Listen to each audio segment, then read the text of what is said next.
Assalamualaikum warahmatullahi wabarakatuh. Innal hamdalillah nahmaduhu wa nasta'inuhu wa nastaghfiruh wa na'udzu billahi min syururi anfusina wa min sayyiati a'malina. May yahdihillahu fala mudhillalah wa may yudlilhu falan tajida lahu waliyyan mursyida. Asyhadu an la ilaha illallah wahdahu la syarikalah wa asyhadu anna Muhammadan abduhu wa rasuluh la nabiyya ba'dah. Ikhwati fillah, ma'asyiral hadirin wal hadirat, kaum muslimin dan muslimat yang dimuliakan Allah. Kembali kita bersyukur kepada Allah Subhanahu wa taala. Alhamdulillah, pada pagi yang berkah ini kita kembali dimudahkan oleh Allah Subhanahu wa taala melaksanakan kewajiban kita dalam beragama. Ibadah subuh yang sudah kita tunaikan secara berjamaah mudah-mudahan dicatat oleh malaikat Allah masuk dalam catatan kebaikan kita. Dan alhamdulillah kita diberinya semangat untuk duduk di majelis ilmu. Selalulah bersabar untuk berada di majelis ilmu, karena barangkali tantangan dan godaannya juga tidak ringan. Orang-orang yang bersabar untuk berada di majelis ilmu mudah-mudahan selalu diberikan ketenangan jiwa. Allah turunkan rahmat dan kasih sayangnya, kemudian dia mendapatkan doa-doa baik, doa-doa keampunan dari para malaikat Allah. Mudah-mudahan fadilah itu pada pagi ini insyaallah bisa kita dapatkan. Bersalawat dan bersalam kita kepada Rasulullah sallallahu alaihi wasallam. Allahumma salli ala Muhammad wa ala ali Muhammad. Mudah-mudahan kita senantiasa dimudahkan oleh Allah Subhanahu wa taala untuk istiqamah berada di atas sunnahnya. Dan dengan cara itu mudah-mudahan kita bisa selamat baik di dunia maupun di akhirat kelak. Harapan kita semua tentu saja di hari mahsyar kita bisa mendapatkan syafaat dan pertolongan dari beliau atas izin Allah Subhanahu wa ta'ala. Amin amin ya rabbal alamin. Ikhwati fillah, ma'asyiral hadirin wal hadirat rahimani Allahu wa iyyakum. Kembali pada pagi ini kita akan melanjutkan kajian akidah, kajian tauhid melalui sebuah buku Syarhu Al-Qawaid Al-Arba' yang ditulis oleh Syekh Abdul Razak bin Abdul Muhsin Al-Badar. Syarahnya beliau yang menulis, sedangkan matannya itu ditulis oleh Syekh Muhammad ibn Abdul Wahhab At-Tamimi. Kita masuk pada matannya, pada paragraf yang pertama dari matannya. I'lam arsyadakallahu li ta'atihi annal hanafiyyata millata Ibrahim an ta'budallaha mukhlishan lahuddin kama qala ta'ala wa ma khalaqatul jinna wal insa illa liya'budun.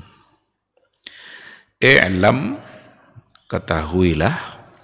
Jadi beliau menggunakan di sini fi'il amr. I'lam arsyadakallahu li ta'atihi. Semoga Allah selalu memberikan kamu petunjuk untuk mentaatinya.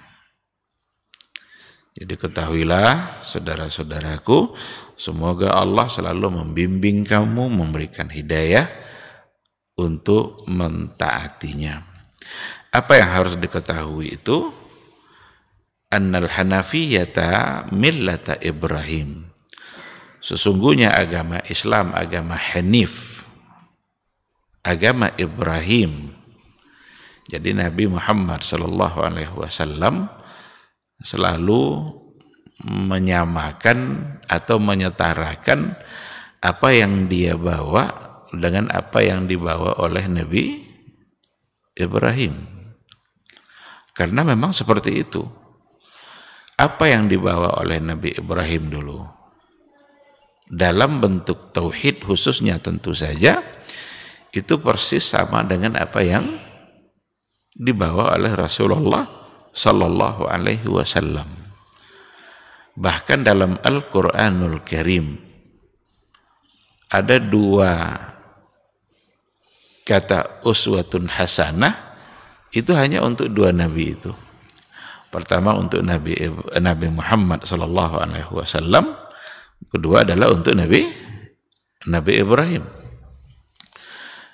Dalam salawat Ibrahimiyah itu juga digabung antara Nabi Muhammad dengan Nabi Ibrahim alaihi wassalam. Allahumma salli ala Muhammad wa ala ali Muhammad kama sallaita ala Ibrahim wa ala ali Ibrahim. Dalam doa pagi sore itu ada satu doa yang selalu kita baca di pagi sore, menyetarakan itu, menyamakan itu. Umpamanya asbahna ala fitratil Islam wa ala kalimatil ikhlas wa ala dini nabiyina Muhammadin sallallahu alaihi wasallam wa ala millati abina Ibrahim. Jadi asbahna ala fitratil Islam, kita berada di waktu subuh, semoga kita berada di waktu subuh tapi di atas fitratil Islam, sucinya Islam. Wa ala kalimatil ikhlas, dan di atas kalimat ikhlas, keikhlasan.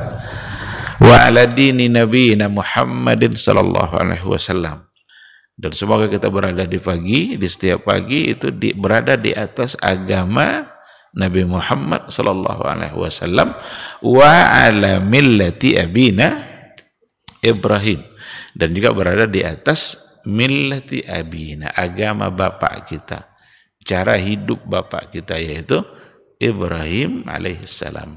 Nabi di situ mengatakan abina, bapaknya, karena Nabi Muhammad sallallahu alaihi wasallam dari segi silsilah nanti akan tersambung kepada Ismail bin Ibrahim. Ismail bin Ibrahim.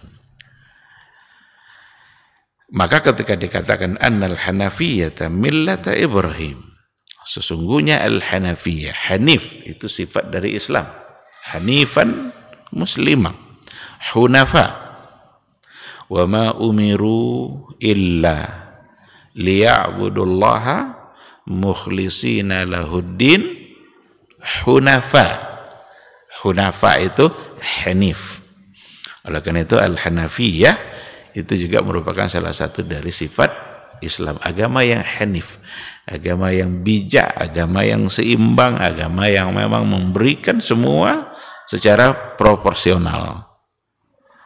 Annal hanafiyyata millata Ibrahim, bahwa sesungguhnya Islam yang hanif, yang merupakan millah Ibrahim, yang juga merupakan millah agama Ibrahim, an ta'budallaha mukhlishan lahuddin. Beliau mengingatkan kita, ketahuilah sesungguhnya Hanafiyah millata Ibrahim itu adalah sebuah agama yang kamu harus ta'budallah, menyembah Allah, mukhlishan lahuddin. Kamu harus menyembah Allah, beribadah kepada Allah mukhlishan, dalam keadaan ikhlas.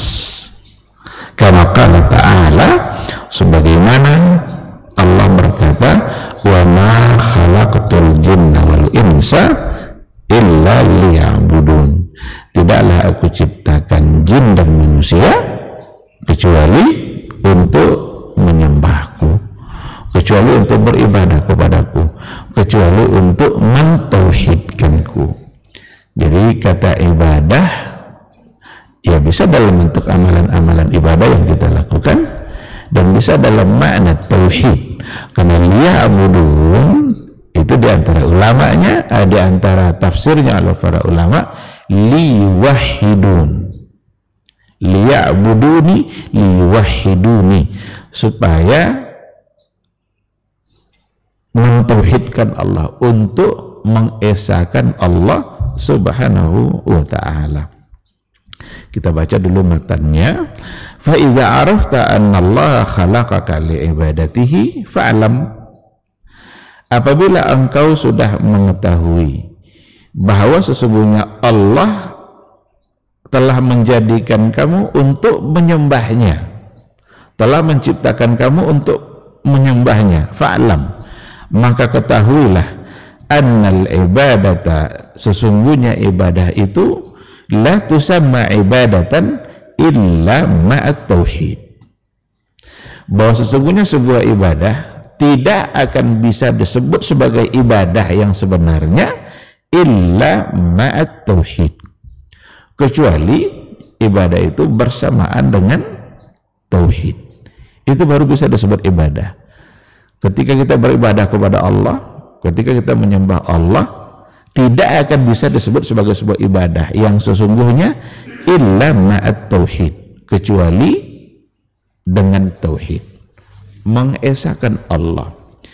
Kama anna salata la tusamma salatan illa ma'at taharah, sebagaimana bahwa sesungguhnya salat itu tidak akan disebut sebagai salat yang sah illa ma'at taharah, kecuali bersamaan dengan suci.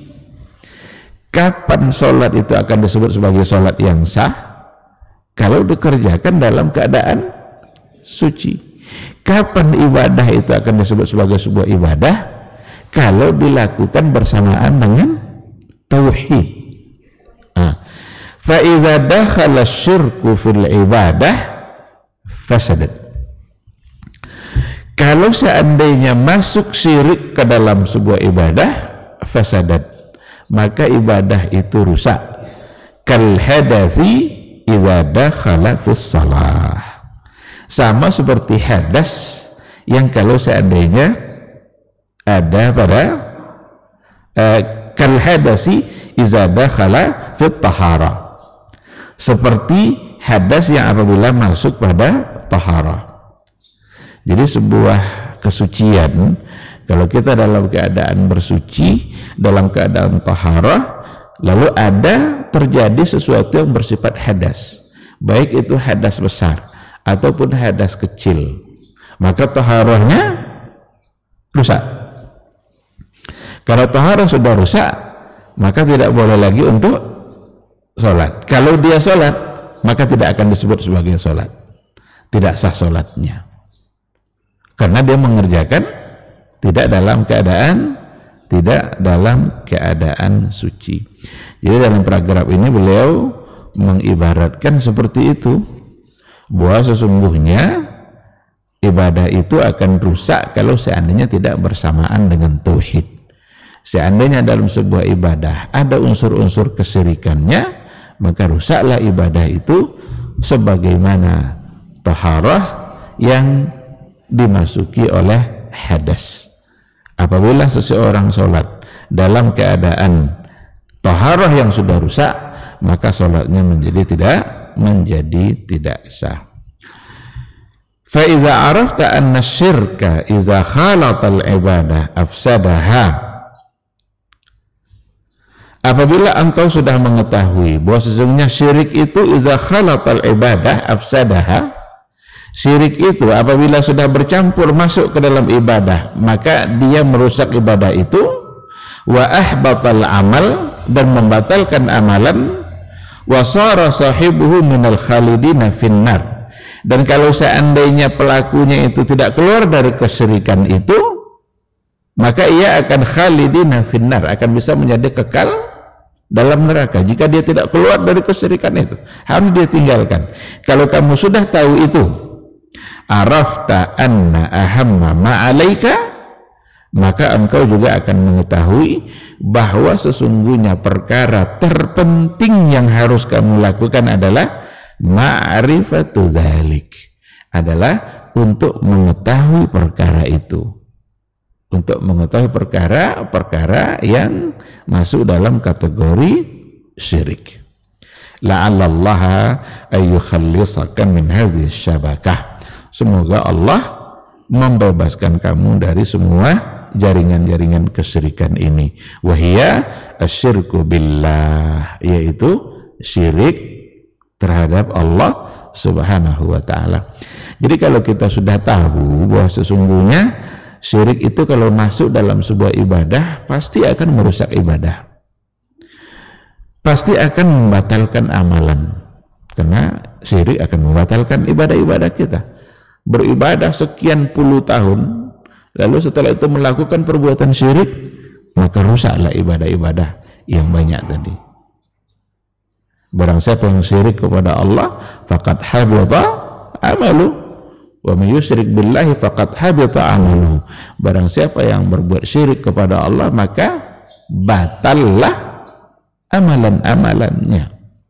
Nah, kalau kamu sudah tahu itu, maka kamu juga harus tahu anna ahamma ma'alaika, perkara terpenting berarti yang harus kita ketahui dalam kehidupan kita ini adalah ma'rifatu dzalik, mengetahui perkara itu. Itulah perkara terpenting, mengetahui apa itu tauhid dan mengetahui apa itu syirik. Dan itu menunjukkan tingginya kedudukan tauhid dan bagaimana kita harus mengetahui perkara-perkara yang masuk dalam kategori syirik agar kita tidak terjatuh ke dalam perbuatannya. Wahia asyirku billah, yang harus diketahui tadi itu adalah perkara-perkara manakah yang masuk dalam kategori syirik kepada Allah Subhanahu wa ta'ala. Kenapa harus mengetahui itu? Agar kita terbebas, agar kita memohon ampun kepada Allah. Sebab kalau seandainya dari perbuatan syirik kita tidak bertaubat, maka perbuatan syirik itu seperti yang dikatakan tadi, menghapus dosa, menghapus amalan kita, dan Allah tidak akan bisa memaafkannya tanpa adanya permohonan taubat kita kepada Allah. Qala Allah Ta'ala, berkata Allah Subhanahu wa ta'ala, innallaha la yaghfiru an yushraka bihi wa yaghfiru ma duna dzalika liman yasha. Sesungguhnya Allah tidak mengampuni dosa-dosa syirik, wa yaghfiru ma duna dzalika liman yasha, dan Allah mengampuni dosa-dosa selain itu bagi siapa yang dia ketahui, bagi siapa yang dia kehendaki. Wa dzalika bi ma'rifati arba'i qawaid dzakarahallahu fi kitabih. Dan dengan demikian dari sini beliau memulai untuk menunjukkan pentingnya isi buku ini, dikarenakan bahwa kita harus mengetahui perkara-perkara tauhid dan juga harus mengetahui perkara-perkara syirik. Syirik itu nanti akan menghapus dosa, maka mengetahui 4 kaidah ini menjadi sebuah keharusan, dan 4 kaidah ini telah disebutkan oleh Allah Subhanahu wa ta'ala di dalam kitabnya, di dalam Al-Quran. Berarti Al-Qawaidul Arba, 4 kaidah dalam persoalan akidah ini beliau ambil langsung dari Al-Quranul Karim. Nah, ini matannya. Sekarang kita lihat bagaimana penjelasannya. I'lam, beliau memulai dengan kata i'lam, mengingatkan orang dengan memulai kata i'lam itu sesungguhnya adalah uslub Al-Quran, dan penulis memulai dan menggunakan uslub Al-Quran itu karena kita tengok dalam Al-Quran, kita baca sering Allah Subhanahu wa ta'ala dalam mengingatkan hambanya terhadap sesuatu, dia memulainya dengan kata i'lam atau i'lamu. Apa contohnya? Dalam Al-Quran dikatakan fa'lam annahu la ilaha illallah, maka ketahuilah bahwa sesungguhnya la ilaha illallah. Allah di sini memulai dengan kata i'lam, dan kata i'lam itu menggugah atau artinya membuat kita tergugah dengan apa yang akan dikatakannya. I'lam, ketahuilah, berarti ada sesuatu yang penting. Dalam ayat lain juga dikatakan i'lamu annallaha syadidul iqab wa annallaha ghafurur rahim. Al-Maidah ayat 98, ketahuilah oleh kalian bahwa sesungguhnya Allah syadidul iqab, Allah itu maha dahsyat iqabnya, wa annallaha ghafurur rahim, dan sesungguhnya Allah ghafurur rahim. Meskipun syadidul iqab, tapi dia pada saat yang sama ghafurur rahim, maha pengampun dan maha penyayang. Jadi kita harus mengetahui dua sisi itu ada pada Allah Subhanahu wa ta'ala, agar kita selalu berada di dalam ketaatan. Kalau seandainya yang kita ingat hanyalah Allah maha pengampun, jangan-jangan tidak begitu takut kita untuk berbuat salah. Kenapa demikian? Karena Allah maha pengampun. Buat salah minta ampun, buat salah minta ampun, karena Allah maha pengampun dan maha penyayang. Ingat juga bahwa sesungguhnya Allah syadidul iqab, maha dahsyat iqabnya. Jadi ketika kita ingat bahwa Allah syadidul iqab, itu membuat kita akan sangat takut untuk melakukan dosa, dan akan selalu berhati-hati dalam bertindak. Apakah tindakan kita ini sesuai dengan perintah Allah atau tidak? Apakah tindakan kita ini sesuai dengan bimbingan Nabi Muhammad sallallahu alaihi wasallam atau tidak? Kalau seandainya ternyata tidak sesuai, perlu untuk ditinggalkan. Kenapa? Karena Allah syadidul iqab. Allah maha dahsyat iqabnya. Dan pada saat yang sama kita juga akan bersemangat untuk melaksanakan kebaikan demi kebaikan. Jadi Allah memiliki dua sifat itu, syadidul iqab, maha dahsyat iqabnya, dan dia juga maha pengampun dan maha penyayang. Ketika dikatakan maha pengampun, maha penyayang, itu menghilangkan rasa putus asa dari diri kita. Jangan pernah merasa putus asa dengan banyak dosa. Apalah saya ini, dosa sudah terlalu banyak, rasanya tidak ada artinya lagi kehidupan ini. Tidak boleh berputus asa. La tayasu min rauhillah. Jangan putus asa dengan rahmat dan kasih sayang Allah, karena Al-Quran menyebutkan bahwa sesungguhnya Allah maha pengasih, maha pengampun, dan dia maha penyayang. Jadi penulis mengikuti cara Allah dalam mengingatkan sesuatu. Ketika yang mengatakan i'lam arsyadakallah, i'lam, kata i'lam itu perintah, cara, salah satu cara untuk mengingatkan orang dengan perkara-perkara yang penting. Arsyadakallahu li ta'atih, arsyadakallahu li ta'atih, hadhihi da'watun azimah.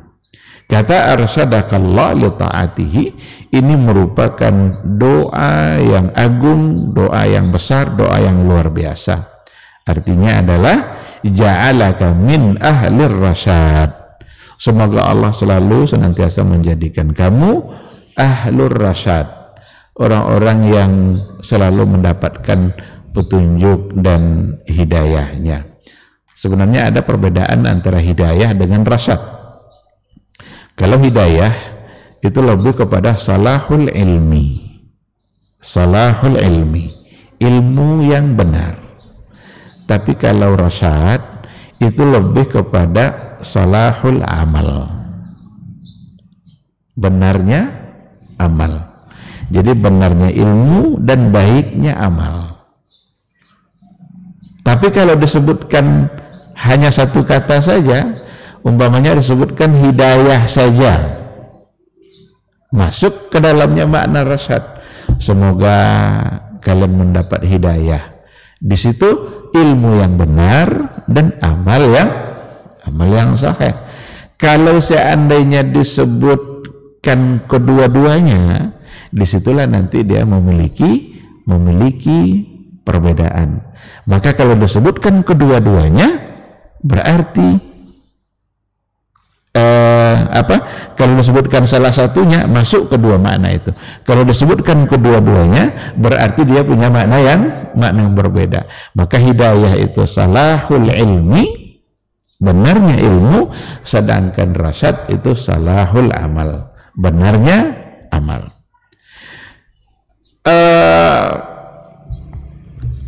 Khulafa Rasyidin namanya. Kenapa khulafa itu disifati dengan Rasyidin? Ada khalifah-khalifah Rasyidin yang 4. Dalam hadis Nabi itu ada perintah untuk mengikuti sunnahnya dan mengikuti sunnah khulafa Rasyidin. Apa kata Rasul? Alaikum bisunnati wa sunnatil khulafai ar-rasyidina al-mahdiyina. Disebutkan dua-duanya di situ. Alaikum bisunnati, hendaklah kalian mengikuti sunnahku, wa sunnatil khulafa, dan sunnah khalifah-khalifah rasyidina mahdiyina, yang rasyid, yang mahdi. Rasyid, mahdi berarti disebutkan di sini dalam satu jumlah, dalam satu kalimat. Maka kalau memang disebutkan seperti itu, itu dua sifat yang baik dan tepat untuk mereka. Maka Rasyidin itu dikatakan di sini jama'alahum baina hatainil khaslataini, terhimpun di sini dua sifat, yaitu salahul ilmi wa salahu amali, baik ilmunya dan baik amalnya. Hendaklah kalian mengikuti sunnah para khulafa Rasyidin, orang-orang yang benar amalnya, al-mahdiyina, dan orang-orang yang benar ilmunya. Oleh karena itulah generasi terbaik yang pantas untuk kita tauladani adalah generasi sahabat yang mereka itu dipimpin oleh 4 khalifah ini setelah Rasul wafat. Dan Rasul sendiri yang memuji, Rasul sendiri yang memberikan garansi, Rasul sendiri yang sudah menjamin kebenaran yang ada pada mereka. Nah, jadi kata arsyadakallahu li ta'atihi, semoga Allah selalu menjadikan kamu orang yang ahlur rasyad, orang yang selalu berada dalam bimbingan Allah untuk mentaatinya. Mentaati Allah dengan ilmu yang benar dan dengan amal yang benar. Jadi arsyadakallah terhimpun di situ, ilmu yang benar dan amal yang benar. Bagaimana mungkin nanti seseorang disebut sebagai taat kepada Allah kalau seandainya cara mentaatinya tidak benar?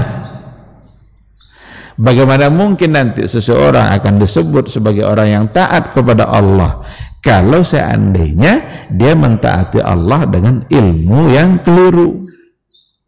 Maka harus terhimpun dua hal ini, ilmunya benar dan amalnya benar.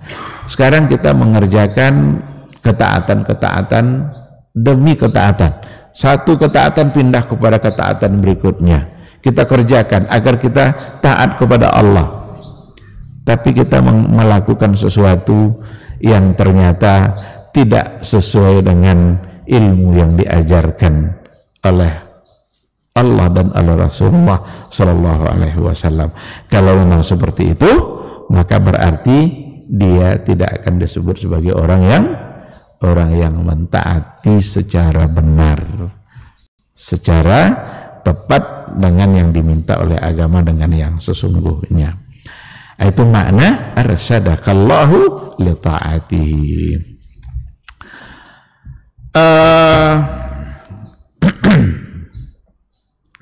Fal makna, beliau di akhir menyimpulkan, maka makna sesungguhnya dari arsyadakallah, ja'alakallahu min ahli rasyad alladzina hum alimuna bitta'ah amiluna biha muhafizuna 'alaiha. Semoga Allah menjadikan engkau ahlur rasyad, orang-orang yang selalu mendapatkan petunjuknya, yaitu orang-orang yang alimuna bitta'ah. Mereka alim, mereka tahu dengan ketaatan itu. Amiluna biha, tidak sekedar tahu tapi mengamalkan. Muhafizuna 'alaiha, lalu menjaga ketaatan itu. Tahu dia sebagai sebuah ketaatan, lalu diamalkannya dan dijaganya agar dia tetap berada dalam ketaatan itu. Puasa, tahu dia puasa sebagai sebuah kewajiban, lalu dilaksanakannya kewajiban itu. Wa muhafizuna 'alaiha, lalu dia jaga ketaatan dengan cara tidak pernah meninggalkannya. Salat, dia tahu salat itu sebagai sebuah kewajiban, tahu dia bagaimana cara melaksanakannya, lalu kemudian amilu nabi, dia mengamalkannya, dilaksanakannya. Wa muhafizuna 'alaih, dan tidak pernah atau dia selalu menjaganya dengan cara tidak pernah meninggalkannya. Itulah luasnya makna dari kata doa yang ada pada arsyadakallahu li ta'ati. Ilmu, amal, kemudian menjaga. Maka tidak ada istilah ketaatan kita berhenti kalau seandainya kita sudah sampai pada makam-makam tertentu umpamanya. Tidak ada istilah itu dalam agama. Kalau seseorang itu sudah sampai pada makam tertentu, maka dia tidak perlu lagi salat. Kalau seandainya masih golongan-golongan bawah, salat. Kalau nanti sudah menjadi ada makamat-makamat yang diatur oleh orang-orang sufi itu, maka sampai pada akhirnya dia sudah boleh untuk tidak mengerjakan ketaatan. Itu satu hal yang sangat keliru. Kadang-kadang dibawa ayat wa'bud rabbaka hatta ya'tiyakal yaqin. Itu dalil yang dipakai. Wa'bud rabbaka hatta ya'tiyakal yaqin. Sembahlah Rabb kamu sampai datang yakin. Jadi kalau sudah sampai pada tingkat keyakinan tertinggi, berarti tidak lagi menyembah Allah. Itu salah dalam memahami ayat. Al-yakin di situ tafsirnya oleh para ulama atau penjelasannya oleh para ulama itu adalah al-maut. Wa'bud rabbaka hatta ya'tiyakal maut. Sembahlah Allah sampai mati. Kenapa disebut mati di situ dengan yakin? Karena memang kematian itu adalah sesuatu yang pasti. Jadi yakin di situ bukanlah tingkat keyakinan yang ada murid, ada mursyid, ada khalifah, ada macam-macam itu. Kalau sudah sampai nanti kepada ma'rifat yang tertinggi, lalu dia boleh untuk tidak lagi beribadah. Keliru. Rasulullah Shallallahu Alaihi Wasallam orang yang paling tinggi ma'rifatnya kepada Allah, tapi sholatnya sampai bengkak-bengkak tumitnya.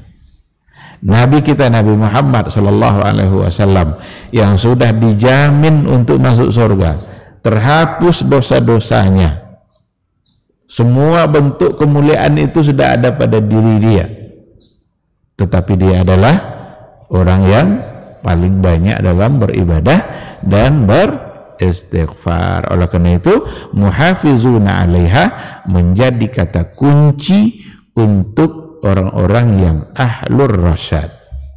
Kalau demikian berarti khulafa ar-rasyidin yang sudah disifati oleh Nabi langsung bahwa mereka rasyidin, berarti mereka adalah orang yang alim, orang yang amil, dan orang yang muhafiz.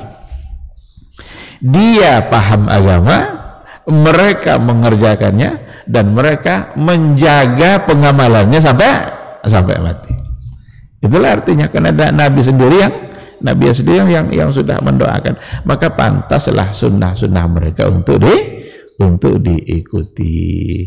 Dan sunnah-sunnah mereka tentu juga sesuatu yang berpanduankan kepada sunnah Rasulullah Sallallahu Alaihi Wasallam.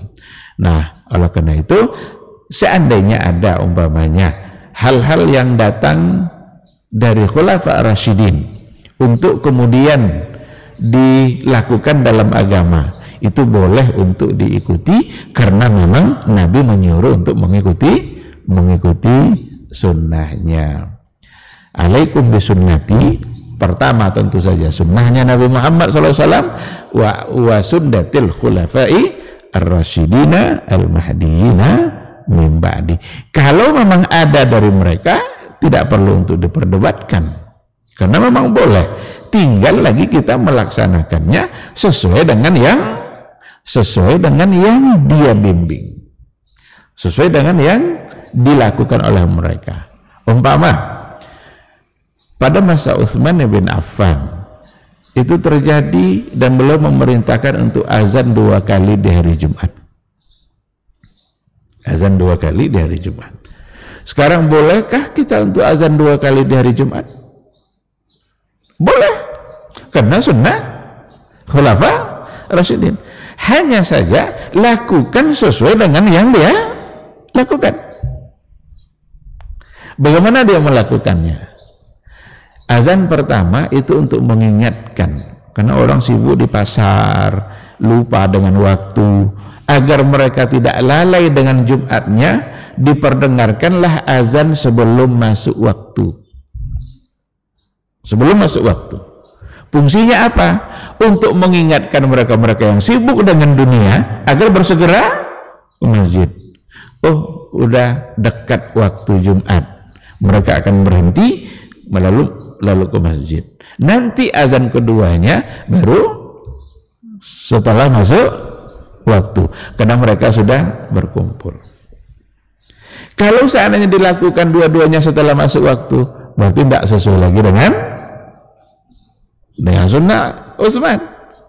Kan yang terjadi sekarang apa? Naik khatib ke atas mimbarnya baru mulai azan pertama, atau sebelum naik tapi setelah masuk waktu baru azan. Kalau memang setelah masuk waktu baru azan, buat apa lagi? Tidak lagi sesuai fungsinya.